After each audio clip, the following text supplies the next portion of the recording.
अब जो switch statement है वो क्यों यूज करते हैं? The switch statement is use to perform different action based on different condition. ऐसे ही हम एल्स इफ में भी यही काम कर रहे थे, based on condition different different action perform कर रहे थे। तो ऐसे ही स्विच में हम क्या कर सकते हैं, जैसे इफ एल्स है, कई डेवलपर क्या होते हैं जो बेचारे जो है ना स्विच की फंक्शनलिटी नहीं समझते हैं, वो इफ एल्स लगाते हैं, लेकिन कई स्मार्ट डेवलपर स्विच का यूज करते हैं। स्विच इफ एल्स क्या करता है, हर कंडीशन को चेक करता है। इफ एल्स की समस्या ये है कि अगर हमने 1000 कंडीशन दे दी तो हर कंडीशन को चेक करेगा। लेकिन स्विच में क्या होगा, जितनी भी हमने कंडीशन एक ही बार दी हुई होती है, कंडीशन ये होती है, और फाइनली रिजल्ट हम इसके केस में जाके लिखते हैं। तो जो कंडीशन ट्रू होती है उसी पे डायरेक्ट जाके वो कर देता है। इफ एल्स में क्या होता था, देखो इफ एल्स में फिर से मैं एक डिटेल बता देता हूं आपको, कि जैसे हमने जितने भी कंडीशन बनाई इफ एल्स वाली, एफ एल्स इफ वाली, पहले इसको चेक करेगा, फिर इसको चेक करेगा, इसके बीच में जितनी भी लिखी हुई सबको चेक करेगा, यानी कंडीशन हर बार चेक होती है। लेकिन स्विच में क्या होता है, कंडीशन केवल एक बार चेक होती है, जो यहाँ पे लिखी हुई होती है। बाद में तो वो जिसकी डेफिनेशन जहाँ पे लिखी हुई है वो उसी कोड को जाके रन कर देता है। तो इस हिसाब से स्विच जो है इफ एल्स स्टेटमेंट से फास्टर होता है। तो अगर हमें अपने प्रोग्राम को फास्ट बनाना है ना, तो हम क्या करेंगे, इफ एल्स कंडीशन की जगह पे स्विच स्टेटमेंट यूज करेंगे।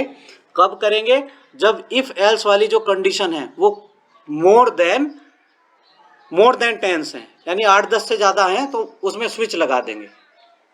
8-10 से ज्यादा भी नहीं, अगर 2 से ज्यादा है, इफ एल्स यानी 2 से ज्यादा है, तो स्विच लगा दो आंख बंद करके, स्विच फास्टर काम करेगा। लेकिन स्विच की भी कुछ अपनी एडवांटेज है तो डिसएडवांटेज भी है ना। ऐसे इफ एल्स का है तो जो काम इफ एल्स से हो सकता है वो स्विच से नहीं हो सकता, जो स्विच से हो सकता है इफ एल्स से नहीं हो सकता, लेकिन दोनों एक दूसरे का कुछ कुछ काम कर सकते हैं। तो हमें समझना पड़ेगा कि इफ एल्स किस तरह से काम करता है, स्विच किस तरह से काम करता है, तभी जाके हम डिसीजन ले पाएंगे कि हमें अपने प्रोग्राम में इफ एल्स लगाना है, कंडीशन एल्स इफ लगाना है, एल्स लगाना है, या स्विच लगाना है। तो वो सब हमारे प्रैक्टिस पे डिपेंड करेगा। तो हमें ज़्यादा से ज़्यादा इसके बारे में सीखना है कि हमारे प्रोग्राम में स्विच अच्छा रहेगा या इफ एल्स अच्छा रहेगा। तो आपको आना चाहिए उतना समझना। अब देखो फॉर एग्जांपल ये वाला जो काम है, हमें अभी क्या करना है, एक हम इनपुट जो एक कंडीशन में प्रोवाइड कराई, डेट में से गेट डे, यानी आज का जो दिन है वो क्या है, डे में वैल्यू अगर 0 आई है, यहाँ से होता क्या है, ये स्विच किस तरह से काम करता है देखो बता देता हूँ आपको। सिंटैक्स कहीं दे रखी है इसकी, हाँ सिंटैक्स है ये। यहाँ पे होता है एक्सप्रेशन, यहाँ पे हम एक्सप्रेशन भी पास करा सकते हैं या कोई एक फिक्स वैल्यू भी पास करा सकते हैं या कोई कंडीशन, ठीक है। लेकिन उस कंडीशन का जो अल्टीमेटली रिजल्ट है वो या तो इस केस के बराबर होगा या इस केस के बराबर होगा, या बराबर नहीं होगा तो डिफॉल्ट में जाएगा। तो जैसे इफ एल्स में एल्स वाली जो सिचुएशन थी वो डिफॉल्ट में जाती है। यहाँ पे सारे के सारे इफ लगे हुए हैं, है ना, यहाँ पे एल्स नहीं है, एल्स इफ नहीं है, इसमें एल्स इफ नहीं होता, या तो इफ होता है या एल्स होता है। एल्स डिफॉल्ट होता है इसमें, और इफ की तरह ये काम करते हैं, लेकिन ये हर एक चेक नहीं होता है। इसमें केवल जो जिसका रिजल्ट यहाँ पे आ गया, जैसे यहाँ पे रिजल्ट आ गया जो एक्स है, इस एक्सप्रेशन का रिजल्ट एक्स आ गया, ये जो एक्स लिखा है इस केस में आ गया, तो वो ये वाला कोड एग्जीक्यूट कर देगा, फिर ब्रेक कर लगाना पड़ेगा हमें कंडीशन। सिंटैक्स क्या है, पहले स्विच लिखेंगे, फिर यहाँ पे एक्सप्रेशन लिखेंगे, इसका ब्लॉक बनाएंगे, ब्लॉक बनाने के बाद यहाँ केस कीवर्ड है, तो यहाँ पे 3 कीवर्ड है, स्विच, केस और ब्रेक, तीनों फिक्स कीवर्ड है, ये हमने लगाने ही लगाने हैं, ठीक है। और डिफॉल्ट 4 हो गए, और ये कॉलन, ठीक है। तो ये कॉलन हमें लगाना ही है हर एक केस के बाद, फिर ब्रेक लगाएंगे तो सेमीकोलन लगाना है। तरीका है स्विच लिखने का इस तरह से। एग्जाम्पल से समझ लेते हैं। हमने क्या करना है कि सॉफ्टवेयर में ये करना है कि आज का जो डे है वो प्रिंट करवाना है। मोबाइल पे की स्क्रीन पे वॉलपेपर पे आता है ना लिखा हुआ कि आज का कौन सा डे है, तो वो कैसे प्रिंट करता है मोबाइल, या डेट कौन सी है। तो उस तरह के लिए हमें प्रोग्राम लिखना है, स्क्रीन पे ये डिस्प्ले करना है कि आज डे कौन सा है। तो एक ही सॉफ्टवेयर लिखा हुआ है, हर दिन के लिए अलग अलग सॉफ्टवेयर नहीं लिखेंगे, एक बार में सॉफ्टवेयर लिख देंगे। जैसे उस सॉफ्टवेयर को आज हमने रन करा तो आज का डे दिखा देगा कि आज क्या है, थर्सडे है। कल ही उसी सॉफ्टवेयर को रन करेंगे तो वो बताएगा कि फ्राइडे, यानी कोड एक ही लिखोगे आप, लेकिन उसको अलग अलग दिन में खोलोगे तो अलग अलग मैसेज दिखाएगा उस दिन के हिसाब से। तो उस तरह का सॉफ्टवेयर में बनाना, तो हम क्या लगाते हैं ऐसी कंडीशन में, स्विच। हमने यहाँ पे पास क्या करा है, एक एक्सप्रेशन। इस एक्सप्रेशन का रिजल्ट क्या आ रहा है, अगर आप ध्यान से देखोगे कि इस एक्सप्रेशन का रिजल्ट क्या है, देखो मैं बता देता हूँ। ये जो हमने कोड लिखा है यहाँ पे, इसका जो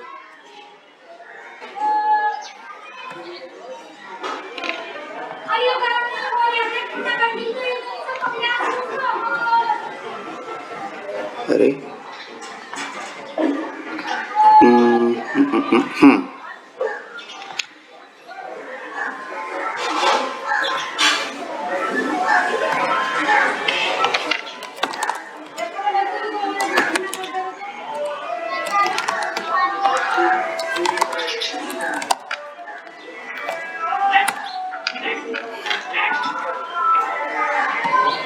तो न्यू, वहां पे क्या लिखा है, डेट फंक्शन लिखा हुआ है, उसमें लिखा हुआ है गेट डे।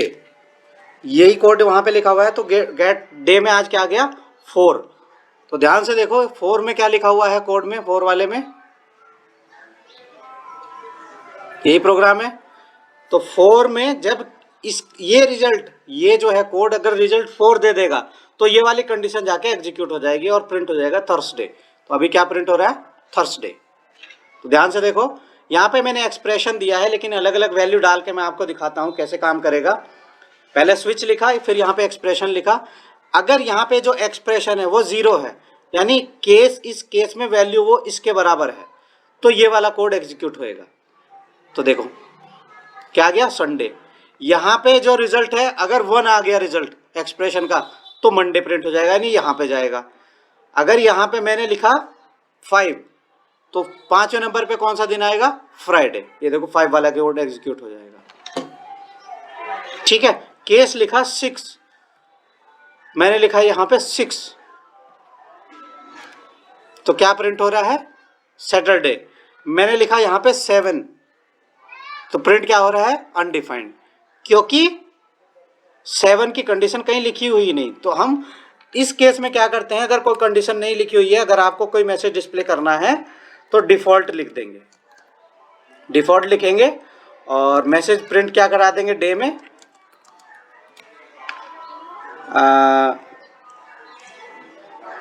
अनडिफाइंड की जगह हमें कुछ और प्रिंट कराना है, मान लो एक्स एक्स समथिंग कुछ मैंने प्रिंट कराना है, ठीक है। और फिर लिख दिया मैंने ब्रेक।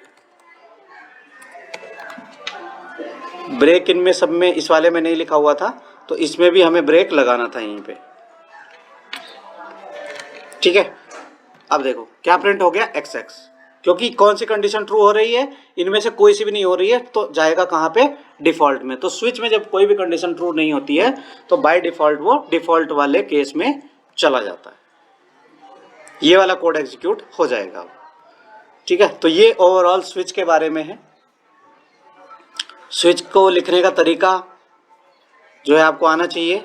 अब इसमें ब्रेक कीवर्ड क्या काम करता है, when JavaScript reaches a break keyword it break out the switch block, ये स्विच के ब्लॉक को ब्रेक कर देता है। This will stop the execution inside the switch block if it is not necessary to break the last case in switch.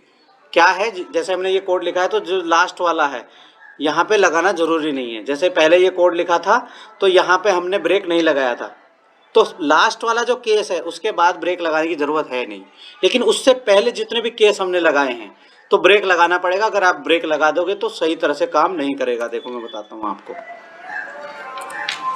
अभी देखो मैंने यहाँ पे क्या पास कराया, 7, तो 7 कंडीशन है नहीं, अनडिफाइंड आ गया, लेकिन मैंने 0 पास करा। अभी थोड़ी देर पहले भी 0 पास करा रहे थे, तो रिजल्ट क्या आ रहा था, संडे, लेकिन अभी क्या आएगा, वेडनेसडे। वेडनेसडे क्यों आ रहा है भैया, ये यहाँ पे क्यों जा रहा है, क्योंकि हमने ब्रेक नहीं लगाया। ब्रेक नहीं लगाएंगे केस कंप्लीट होने के बाद तो हमारा प्रोग्राम सही से काम नहीं करेगा। तो ब्रेक लगाना जरूरी है, हर एक केस में ब्रेक लगाना जरूरी है, केवल लास्ट वाले को छोड़ के। ये यहाँ पे सीखने वाली बात है। Default keyword specify the code to run if no case is match. Default का केस कौन सा होता है कि डिफॉल्ट कीवर्ड वाला, अगर इनमें से कोई से भी केस मैच नहीं हो रहा है तो ये वाला डिफॉल्ट के अंदर जो भी कोड लिखेंगे वो रन हो जाएगा। इस तरह से ये एग्जांपल है, इनको भी आप देखो कैसे हो रहा है कॉमन कोड ब्लॉक। अब देखो यहाँ पे क्या करा, 4 या 5 अगर आए तो क्या प्रिंट हो जाए, इट इज वीकेंड। अगर 4 5 आ जाए केस में यहाँ पे तो वीकेंड है। अगर 0 6 आए तो वीकेंड है। सून इट इज वीकेंड यहाँ पे आएगा, यहाँ पे वीकेंड आएगा। तो हम यहाँ पे क्या करें, ये वाला केस हमने लिखा, ब्रेक नहीं लगाया, ठीक है, इसमें कोई कोड नहीं लिखा तो कॉमन हो गया। यहाँ पे कोई ब्रेक नहीं लगाया, कोई कोड नहीं लगाया 0 के लिए, तो 0 और 6 दोनों कॉमन हो गए। या तो 0 यहाँ पे आ जाए या 6 यहाँ पे आ जाए, प्रिंट यही होगा। देखो इस कोड को करके दिखाते हैं आपको।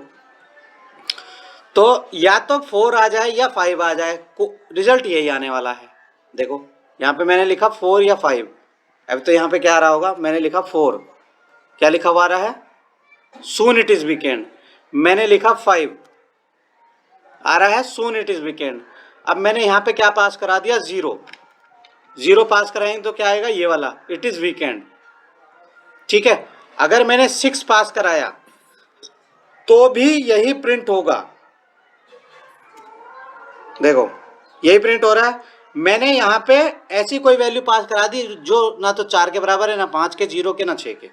मैंने कोई दूसरी वैल्यू पास करा दी यहाँ पे 10, तो प्रिंट हो जाएगा looking forward to the weekend,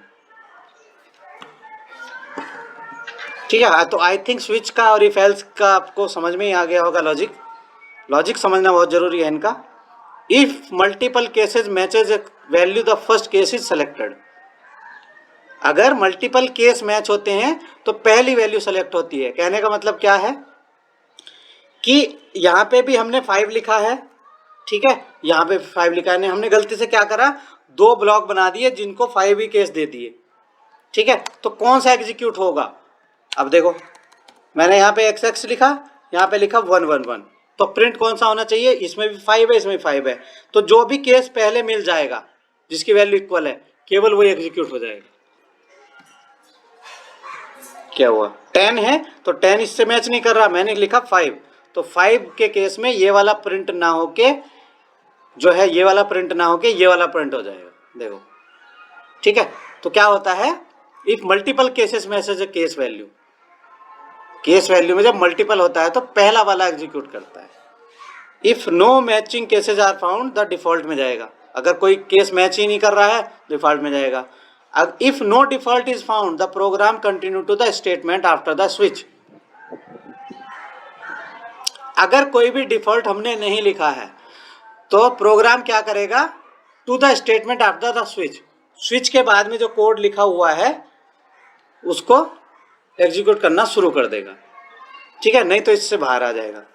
strict comparison, switch cases use the strict comparison triple equal. Switch case कौन सा कंपैरिजन यूज करता है, ट्रिपल इक्वल। इसका मतलब ये टाइप भी चेक करता है और वैल्यू भी चेक करता है, समझेंगे इसको। कल के टॉपिक में भी शायद टाइप और वैल्यू दोनों कंपेयर करना बताया होगा। देखो यहाँ पे है 0, तो क्या ये 0 वाले केस में आ रहा है, नहीं आ रहा है, नो वैल्यू फाउंड वाले में आ रहा है, क्योंकि यहाँ पे 0 क्या है, नंबर है। अगर मैं इसको भी स्ट्रिंग बना दूं, यहाँ पे वैल्यू मैं x में स्ट्रिंग पास कर रहा हूँ यहाँ पे, तो ये भी स्ट्रिंग होना चाहिए केस भी, तो ये वाला कोड एग्जीक्यूट हो जाएगा। देखो ऑफ आ गया, ठीक है। या तो ये दोनों स्ट्रिंग हो गए या दोनों नंबर होंगे, तो ट्रिपल इक्वल जो है यहाँ पे मैच करता है, कंपैरिजन जो है ना ट्रिपल इक्वल मैच करता है, ठीक है। ये है स्ट्रिक्ट कंपैरिजन में क्या होता है, can only be true if the operand are of same type. जो ऑपरेंड है, ये जो एक्स की वैल्यू है वो सेम टाइप के हैं। ये हुआ switch statement. I think switch statement और इफ एल्स और एल्स इफ कंडीशन आपको सबको समझ में आ गई होगी, ठीक है। तो इसको एक्सरसाइज करेंगे आप लोग।